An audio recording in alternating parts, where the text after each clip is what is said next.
생각을 조심해라. 그게 말이 된다. 말을 조심해라. 그것이 행동이 된다. 행동을 조심해라. 그것이 버릇이 된다. 버릇을 조심해라.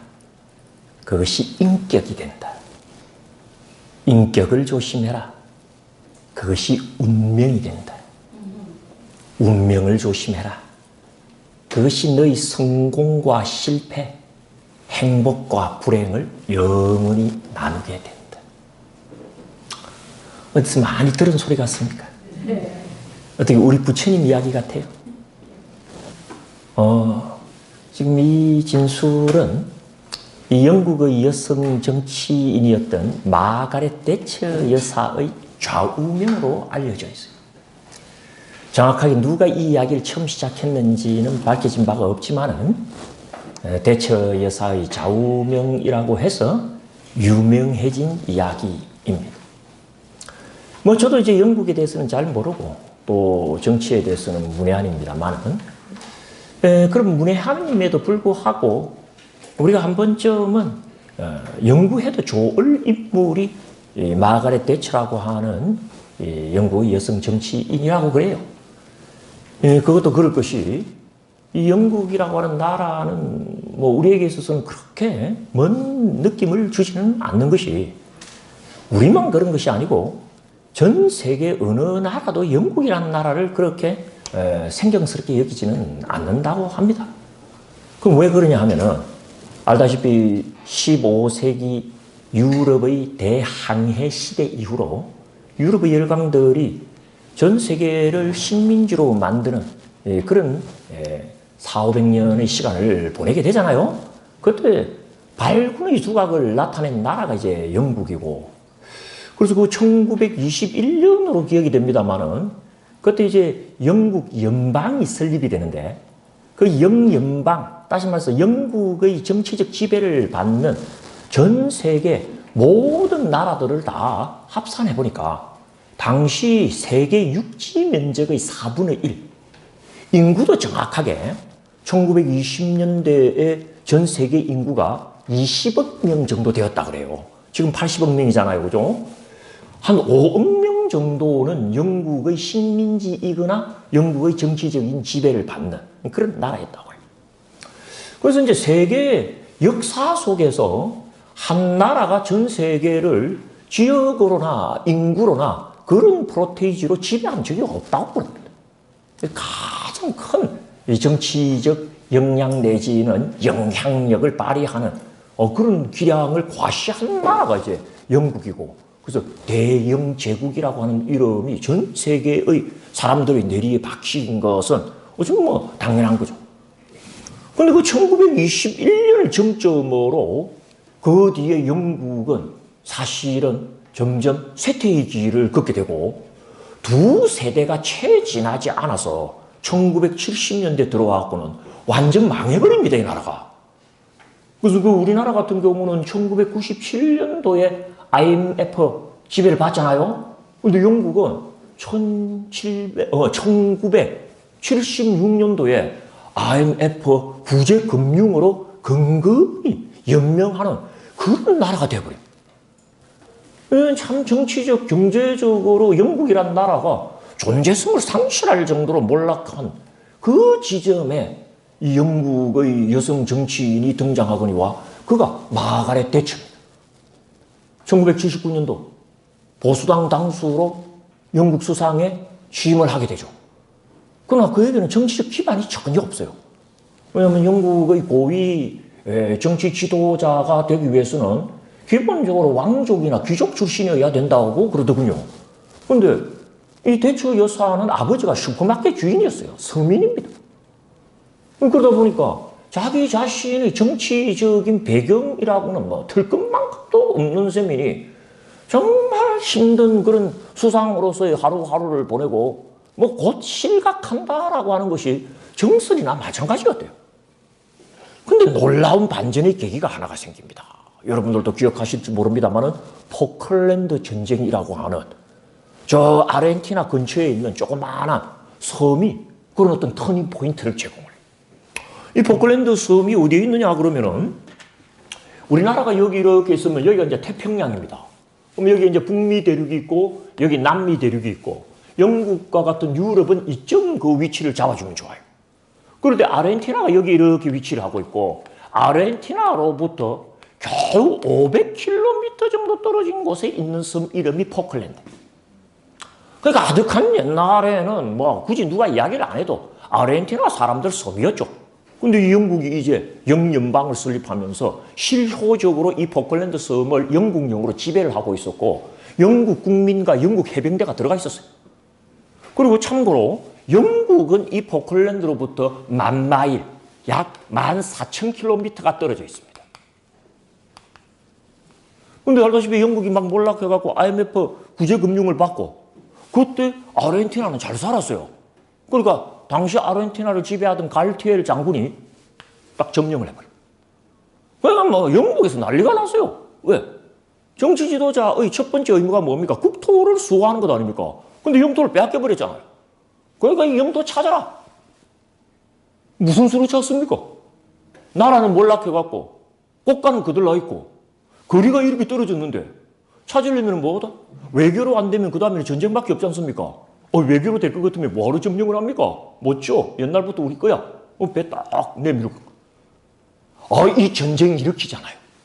좋다. 전쟁하고 찾겠다. 그러니까 미국에서 쫓아와갖고요. 전쟁하지 마라 그럽니다. 해봤자 지니까. 그래서 이제 그 당시 미국의 대통령이 로널드 레이건이었다 그래요. 미국은 이제 국무장관이 국방부 장관을 말하자면 겸하는 그런 부분이 있습니다. 외교부 장관을 겸하기 때문에. 그래갖고 국무부 장관이 가가지고 하지 마라. 해봤자 진다. 그리고 이제 영국 옆에 있던 이른바 맹방이었던 프랑스는 당시에 액조세 미사일이라고 최신형 미사일을 개발했는데 아르헨티나에다가 갖다 팔아요. 왜? 전쟁은 날 것 같고 전쟁 나면 누가 이길 것 같다? 아르헨티나가 이길 것 같으니까 보험을 거기다 뜬 거예요. 고립무원이 없습니다. 아무도 도와주지 않습니다. 그런데도 불구하고 전쟁을 일으켜갖고 이겨버리잖아요. 대처수상이 이깁니다, 여러분들. 그 이제 포클랜드 전쟁이고 세계 전사에서 아주 연구 테마로 그런 연구 테마가 최근에 발생한 게 없다 그러네요. 그래서 아는 사람들은 다 알 겁니다. 그런데 이 전쟁에서 승리를 탁 했어요. 그 유명한 벨라그너 순양함 사건. 조금 그 부분에 조예가 있는 사람은 들으면 다 아는 사건입니다. 순양함 한 척에서 아르헨티나 군인이 650명이 사망을 해버립니다. 그 사건 벌어지자 갈티엘 정권이 두 손 두 발 다 번. 그리고 그 다음에 이 갈티엘 정권은 실각해버리고 대처 여사는 이 전쟁이 언제 일어나냐면 1982년도에 일어나요. 그 다음에 1983년도 수상선거에 말하자면은 취임을 하게 되죠. 그래서 이제 이 전쟁에서 승리를 하고부터 영국이 다시 일어나기 시작을 합니다. 우리 할 수 있구나. 우리 몰락한 나라 아니구나. 그리고 전 국민들이 똘똘똘 뭉쳐가지고 어떻다? 영국이 다시 부흥하였고 얼마 안 있어서 대처 여사가 집권 10년을 해요. 두 번 8년을 하고 4년제잖아요. 4년 두 번을 하고 8년을 하고 세 번째 집권했을 때 치매가 옵니다. 그리고 2년 하고 간두게 돼요. 그래서 10년을 통치를 하는 동안에 IMF 구제금융을 받던 영국이 세상에 세계 6대 선진국으로 다시 부상하는데 성공을 하고 그때는 오히려 미국이 영국한테 세계 정치사 속에서 손을 내미는 그런 어떤 역전 효과까지 거두게 되죠. 그런 일종의 반환점이 되는 게 이 포클랜드 전쟁인데 이 포클랜드 전쟁에서 자기네 수상 아무도 국민들이 그걸 그렇게 기대도 안 했는데 전쟁을 하더니 얼마 안 가서 이겨버린 거예요. 그러니까 뭐 언론이고 국민들이고 다 돌아서 버립니다. 수상각하 어떻게 이 전쟁을 감히 치르려고 마음을 잡수셨고 그리고 성공에 다시 말해서 승리까지 거두셨습니까? 하고 언론 인터뷰가 쇄도를 한 거야. 그 대표적인 언론 인터뷰에서 대처수장이 국민에게 그리고 언론에게 연설을 합니다. 기자 여러분들, 국민 여러분들, 우리가 이 전쟁에서 성공한 것은 어릴 때부터 귀에 못이 앉도록 저에게 들려줬던 저희 아버지의 좌우명 때문입니다. 그리고 그 좌우명이 뭐였느냐? Watch your thoughts. They become your words. 그러면서 생각을 조심해라. 그게 말이 된다. 말을 조심해라. 그것이 행동이 된다. 행동을 조심해라. 그것이 버릇이 된다. 버릇을 조심해라. 그것이 인격이 된다. 인격을 조심해라. 여러분들은 벌써 못 외우죠? 그것이 운명이 된다. 운명을 조심해라. 그것이 뭐다? 너의 행복과 불행, 성공과 실패를 영원히 한다. 자기는 하여튼 어릴 때부터 제일 많이 들은 이야기가 그거고, 그런 교육 속에서 자라오면서 생각을 조심해서 함으로부터 모든, 쉽게 말해서 자기 자신의 인생과 운명이 바뀐다는 교육을 받아왔기 때문에 그 교육의 힘이 이 전쟁을 뭐다? 승리로 이끌게 한 실질적인 원동력이었다고 딱 한마디를 합니다. 그래서 뭐 저도 그걸 모를 텐데 2011년도에 헐리우드에 영화가 하나가 나옵니다. 철의 여인이라고. 메릴 스트립이라고 하는 헐리우드 배우가 이 마가렛 대처 여사로 나와가지고 그 영화를 만들었는데, 거기에 이제 다큐멘터리로 포클랜드 전쟁 이야기가 나오고 그 인터뷰를 실제 상황을 거기 삽입해갖고 보여주는데, 그 이야기를 하는 거야. 내가 그거 딱 듣는 순간 저거 불교다라는 생각이 들어요. 불교라고 하는 게 딴 게 아닙니다. 지금 이 대처 여사의 좌우명을 우리가 일반화시켜 보면은 생각을 조심하는 게 가장 중요하다는 이야기예요. 실제 그래서 이 전쟁을 분석해 보면 갈티엘은 방심하고 대처는 치밀했다고 합니다. 뭐가? 생각이. 그 생각에서 이 두 나라의 운명이 나뉘어지는 거예요. 아르헨티나는 축구 빼면 뭐 있습니까, 요새? 몰라 일변도예요. 영국은 여전히 근제합니다. 대처가 새로 일으킨 그 그늘 속에서 성장하고 있는 건데, 어떻게 보면 나라의 운명과 미래를 바꾼 게 뭐다? 지도자 한 명이 생각을 어떻게 하느냐에서 결정되었다.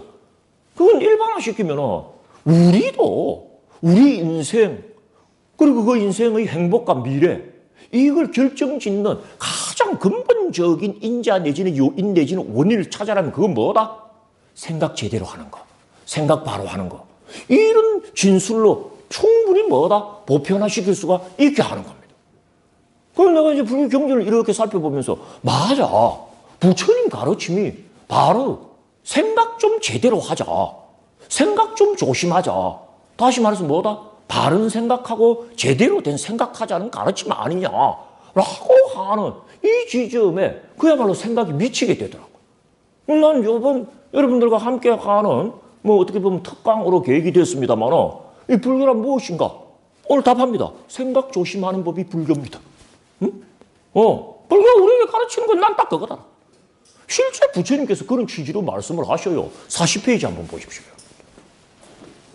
우리 교재 40페이지. 누구나 아시는 말씀이 나옵니다. 그게 그 이야기였던 거예요. 내가 볼 때.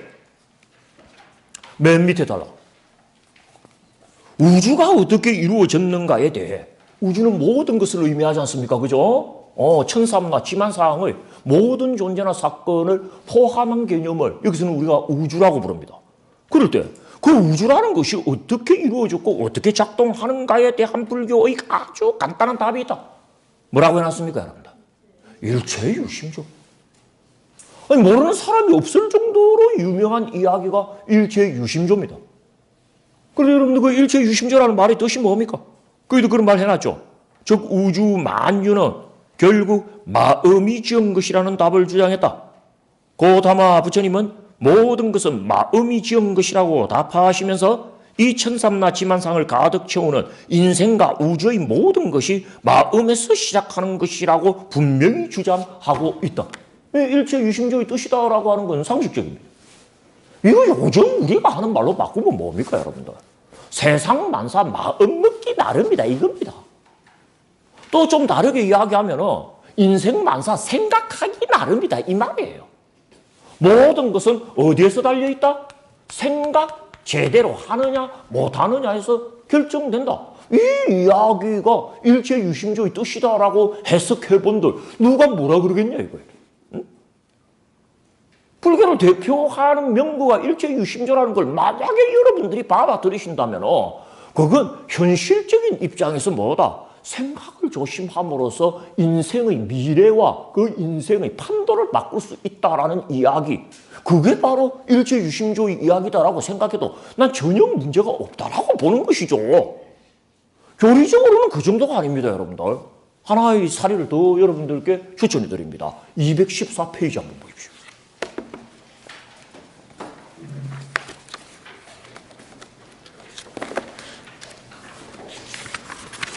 214페이지 역시 제일 하단 여러분들 한번 주목해 주시길 바랍니다. 우리는 불교의 업을 다른 인도 사상에서의 업과 구별할 때 어디에 큰 중점을 둔다? 의지적이라는 데 큰 중점을 둔다. 이런 말 거기 확인할 수 있으실 겁니다. 곧 육근의 의지적 작용이 업으로서 의지가 개입되지 않는 행동은 업으로 보지 않는 것이 기본적 입장이다. 이런 말 보이죠? 그러면서 다른 종교 사상과의 비교 정보를 하나 내가 소개를 하고 있어요. 그래서 정지 니카야 사경에는 반드시 업을 언급하면서 의도적이어야 함을 그 첫머리에서부터 강조하고 있고, 나아가 중니카야의 우팔리경이라는 경전에서는 몸으로 짓는 업과 말로 짓는 업과 의지로 짓는 업 셋 중에서 뭐가 제일 중요하다? 의업이 가장 중요한 것임을 강조하고 있을 뿐만 아니라 특히 이 우팔리경에는 자이나교에서 일종의 신업을 가장 중하게 여기는 것에 대비하여 의조의 존재가 업의 필수적인 전제 조건임을 분명히 하고 있다. 그럴 때 이 의조의 존재를 중점적으로 쓰라는 교설이 바로 12처설이므로 우리는 이 교설을 업설 연구의 전제로 삼아야 된다. 아주 조금 까탈스러운 교리적 언급이 진행되고 있죠. 이게 무슨 이야기냐? 우리 부처님의 가르침 속에서 우리가 빼놔서는 안 되는 주제가 업입니다. 업이라고 하는 말은 인도 말로 카르마. 카르마라고 하는 말은 영어로 하자면 액션을 뜻하는 말입니다, 여러분들. 행동이나 행위를 뜻하는 말이에요. 그런데 부처님은 이 업에 세 가지 범주가 있다고 그러시네요. 몸으로 일으키는 업이 있고 말로 일으키는 업이 있는데 뜻으로 일으키는 업도 있다라고 하는 아주 특별한 관점을 제시합니다. 뜻은 생각이잖아요. 마음이잖아요. 의식이잖아요. 생각이나 마음이나 의식하고 행동이라는 말하고는 거리가 있습니다. 우리가 생각을 하고 난 다음에 행동을 한다 말을 그렇게 하지, 생각 그 자체를 누가 행동이라고 그럽니까? 생각하고 행동이란 말은 다르지. 그래요, 안 그래요? 그런데 생각의 업, 의업이라는 것을 설정하면서 실은 업 중에서 가장 중요한 것은 뭐다? 생각의 업, 바로 의업이다라고 주장하는 거예요. 이 교리적 주장의 행간에 흐르는 부처님의 메시지가 뭡니까, 여러분들? 결국에는 몸으로 행동하고 입으로 말을 해야 되겠지만 몸으로 하는 행동이나 입으로 내놓는 말이나 그 모두의 출발점은 어디다? 머릿속의 생각 아니냐. 그러니까 생각이 제일 중요하다. 생각을 조심해라, 그게 말이 되고, 말을 조심해라, 그게 행동이 된다. 대처 여사의 좌우명에서 나왔던 이야기가 불교의 신구이 삼업 중에 의업이 가장 중하다라고 하는 방향성 속에서 그대로 드러나 버리는 거예요. 그러니까 우리가 교리적으로 이야기하면 뭐 십업이 어떻고 신구이 삼업이 어떻고 이야기하지만 아니 그런 어떻게 보면은 고리타분하고 참 꼰대 스타일 이야기 집어치우고 요즘식으로 이 십업의 이야기를 이야기하자면 뭐다? 생각부터 조심해 이 말인 거예요. 그러니까 일체 유심조 이야기도 그렇고 신구의 삼업을 필두로 하는 십업의 가르침도 그렇고 핵심은 뭐다? 그럼 생각 조심하자. 생각 제대로 하자. 바른 생각 좀 하자. 이 이야기가 바로 부처님 말씀의 출발점이구나. 또 부처님도 강조하신 거구나. 이런 결론 가지는 게 그렇게 무리는 아니지 않나 하고 여러분들께 제안해 보는 바입니다. 사실요. 우리나라 사람들이 참 대단해. 우리나라 사람들은 이 생각이라고 하는 것이 얼마나 파워풀한가를 이미 알고 있었던 것 같아요. 여러분들 우리나라 속담 중에 말 한마디가 천냥빚을 갚는다 하는 말 들어보신 적 있으시죠? 그 혹시 궁금증 품으신 적 없으세요? 왜 말 한마디가 백냥빚을 갚는다 안 하고 만냥빚을 갚는다 안 하고 하필이면 몇냥빚을 갚는다 그랬다? 천냥빚을 갚는다고 했겠냐 하는 그런 궁금증 품어보신 적 있으신지 모르겠습니다만 이 속담이 아주 오래전부터 있었던 속담은 아니고요. 한 18세기쯤부터 그러니까 조선 후기에 나온 속담이라고 그래요. 그래서 그 18세기에 이 조선시대 물정을 알려주는 문헌으로 이재 선생이 지은 이재난고라고 있습니다. 그 이재난고를 보게 되면은 한양 가치가 얼만가를 조금 짐작할 수 있는 그런 빌미가 있다 그래요. 그 중에 하나가 뭐냐면은 당시 머슴들 한 달 월급이 7냥이었다 그래요. 나무 집에 가서 머슴살이 하잖아요. 그러면 한 달 지나면 뭐 세경 이러면서 월급을 주는데 그 월급이 7냥이에요. 그럼 1000냥은 얼마입니까? 머슴이 143개월 일할 때 받을 수 있는 수치로 단순 계산이 된다 그래. 그럼 내가 계산을 해봤어. 머슴이 한 달에 7냥을 받는다면은 요게 오늘날 경제 가치로는 어느 정도 되느냐 했더니 우리 최저임금 있죠? 응? 이거 최저임금을 한번 잡아보자 이거야. 그럼 지금 최저임금을 주 40시간 일한다 치면은 한 달 동안 최저임금으로 월급을 받으면 한 200만 원 조금 넘는데요. 그럼 쉽게 말하면 7냥이 뭐가 된다? 지금 돈으로 치자면은 200만 원 정도 되는 거야. 그런데 다른 해석이 있습니다. 머슴은 하루 종일 일하지 않냐 이거예요. 지금 이 계산법은 하루 8시간 일한 거. 그걸 계산한 거야. 그럼 24시간 일해야 돼. 그러면 1시간 최저임금이 9,000원 조금 넘어. 지금. 그럼 계산을 어떻게 해야 됩니까, 여러분들? 143개월 곱하기 9,000원 곱하기 이게 하루에 뭐다? 24시간 들어가잖아요. 맞습니까? 안 맞습니까? 그런 식으로 30을 곱해야지 겨울수가 나올 거 아니야. 여기 얼마인가 내가 계산해보니까 약 10억 원이 돼. 9억 6천만 원 이렇게 된다고. 그러니까 말 한마디로 천냥빚을 갚는다 할 때 천냥 오늘날 금액으로 환산하면 작게는 200만 원을 143개월 하게 되면 약 3억이 되거든. 작게는 3억, 많게는 얼마다? 10억 정도 되는데 제3의 학설이 있습니다. 18세기, 19세기가 되면서 몰락한 양반 가문들이 먹고 살기 위해서 자기 호적을 평민들에게 이양하고 평민들 중에 돈을 많이 번 사람이 그 호적을 사가지고 신분 상승을 계획하는 통로로 삼았다 그래. 근데 몰락한 양반들의 말하자면은 호적값이 얼마냐? 그게 천냥이었다 그래. 그러니까 천냥을 주면 뭐다? 평민이 양반의 호적을 사가지고 그 이후로 자기들이 뭐가 된다? 양반이 되는 거야. 조선 초기만 하더라도 양반은 5%밖에 안 됐대요. 나머지는 거의 평민입니다. 근데 조선 후기에 가게 되면은 양반 숫자가 평민 숫자를 초월하게 돼.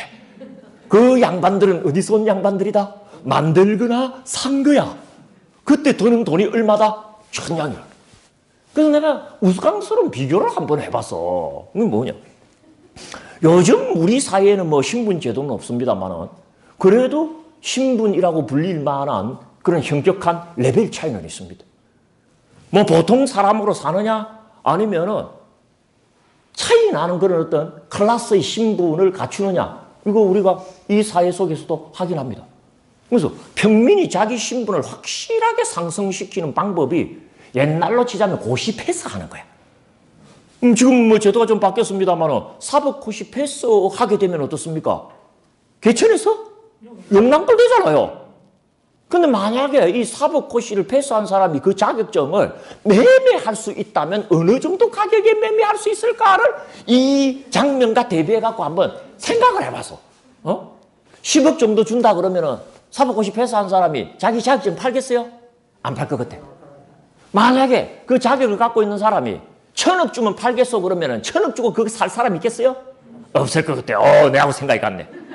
100억 어때? 100억. 100억. 그리고 돈이 좀 있는 사람은 100억쯤은 갖고 있는 사람이 좀 된단 말이에요. 그럼 그 사람이 자기 새끼 100억 주고 고시 해갖고 판검사 만들어버리고 판검사 자격 있는 사람은 에휴 뭐 그 도둑질 한 것만 읽고 한평생 보낼 수는 없다. 100억 받고 나 하와이 갈란다. 100억에 팔고 사고 할 수가 있단 말이야. 아, 예, 물론 뭐 동의하지 않는 사람도 있습니다만, 얼마면 팔겠어요? 거기는? 아예 안 파실래요? 100억이면 너무 비싸요. 너무 비싸요. 얼마 정도 될 것 같아요? 그래서 뭐 50억 이렇게 하는 사람도 있습니다만 그래갖고는 못 삽니다. 100억은 줘야 됩니다. 그거. 근데 내가 볼 때는 100억쯤인데. 요새는 퇴직금도 50억이잖아요. 젊은애 그 검사들. 그 얘기가 뭐하러 나와요 이 시즌에. 어쨌거나 그러니까 말 한마디에 우리가 천냥빚을 갚는다라고 하는 이야기를 저 논리에다 집어넣으면 뭐다? 말 한마디에 100억 빚을 갚는다라는 말이 될 수가 있더라는 거예요. 얼마나 다를까요, 여러분들? 마이클 미칼코라고 하는 아주 요새 말로 하면 뜨거운 아주 세계를 주름 잡는 강사가 있어요. 마이클 미칼코. 한글로 적어도 여러분들 충분히 볼 수 있습니다. 미카엘인데 마이클 미칼코라는 사람이 있어요. 이 사람이 Cracking Creative, 창의력 쪼개기라는 책을 써갖고 전 세계에 선풍적인 인기를 끌었는데 이걸 한국 사람이 번역하면서 뭐라고 번역했는지 압니까? 100억 원짜리 생각하고 번역한 거예요. 생각 한 번 잘하면 그게 100억 원 번다는 거야.